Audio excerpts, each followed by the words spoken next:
So we welcome you to a new era and a new place and time in the history of the Africans and the Americans. The African people who came to America came essentially from the coasts of West Africa, from the great kingdoms of the Akan, the Fantis, the Ashantis, the Benins, the Yoruba, the Nukwes, the Mali, the Songhai. So we are descendants, therefore, of those great nations and those great chiefs and kings of that great era in our history.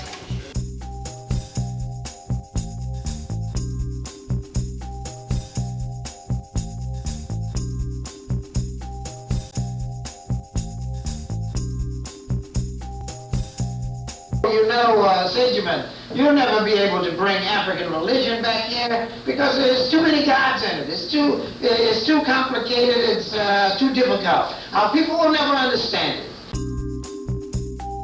Here we are, and we have established priesthoods for a vast number of gods which he never dreamed that it was possible to introduce.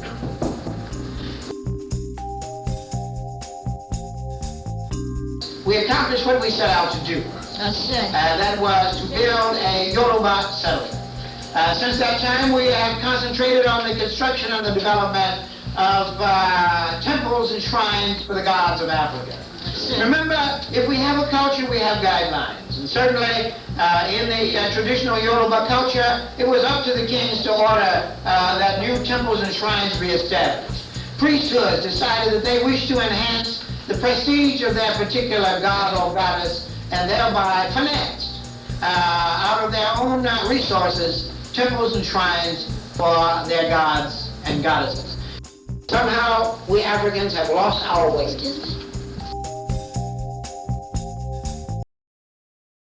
And so we Yoruba here, we Yoruba Americans, have obviously then to follow only in the footsteps of our ancestors.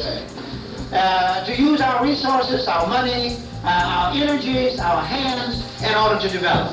And all of the institutions which exist in the Western world today, which had their origin in our culture and society, we can then better understand how they developed.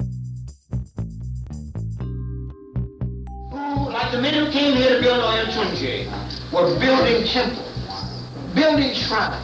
And so that then is why we venerate, as it were, a system of workers who are here called the Dokwe. The Dokwe built everything that you see here.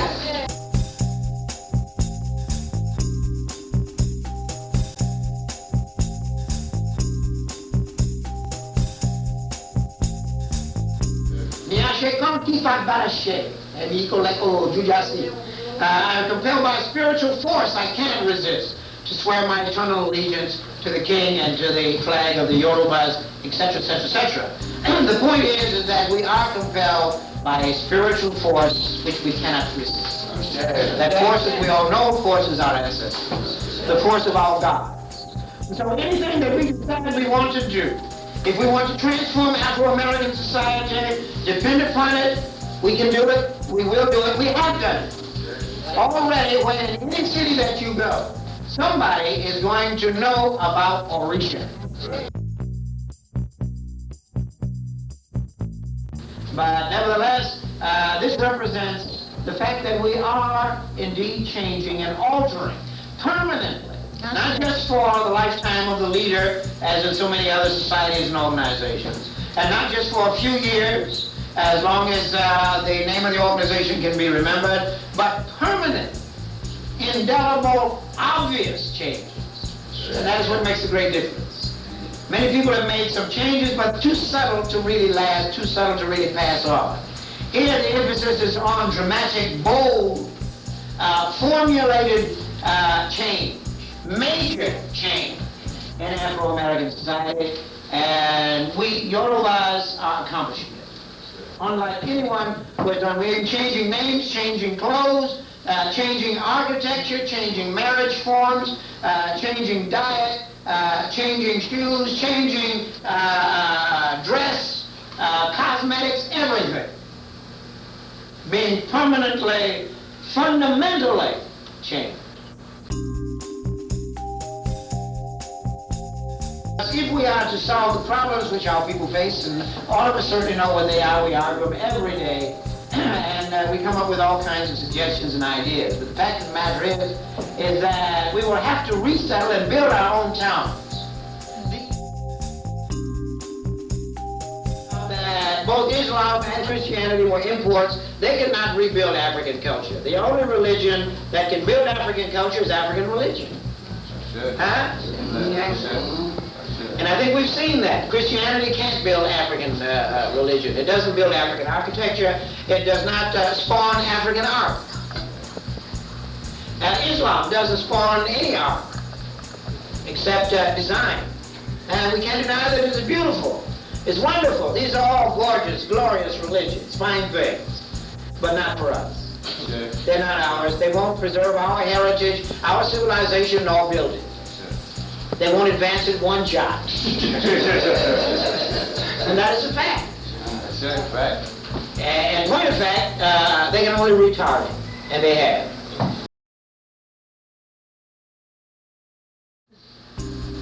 They taught us how to picket and how to beg, and how to be, and a bunch of Fagin-like organizations, which taught black Americans how to get money out of the pockets of the whites, but essentially, they gave us no real area of power.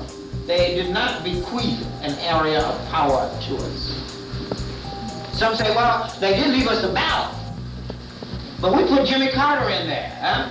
The African Americans put Jimmy Carter in there, but he wasn't really able to do a thing for us. He didn't do as much for us as Garvey did. Garvey was working under a handicap. And all these ballots then, supposedly our power, did not really accomplish anything. All the black politicians who are there have not kept our youth from constantly degenerating, and our manhood and womanhood from degenerating and going to prison.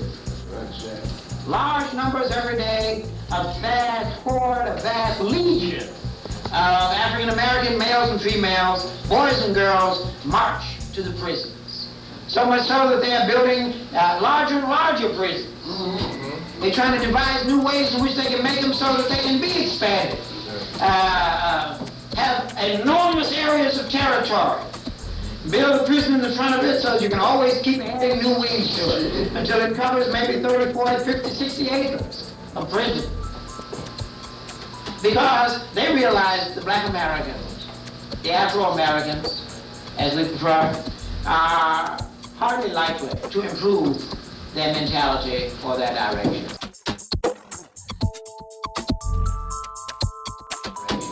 There is no indication. In point of fact, annually, there has been a deterioration in the vision of the African Americans, until it's degenerated to the point that the biggest aspiration of the intellectual Afro-American is to get money out of the Americans some kind of way. But not to create industry. The only person in Afro-American history, honestly, that I really respect was Booty Washington. Because he would have left us something. He wanted us to corner Southern agriculture. If we had cornered Southern agriculture, you realize the state we're in now would be controlled by Africans? That's right.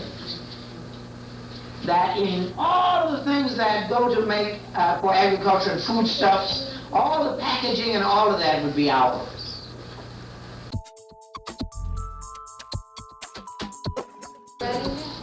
We have to be industrialists. We must think in big terms.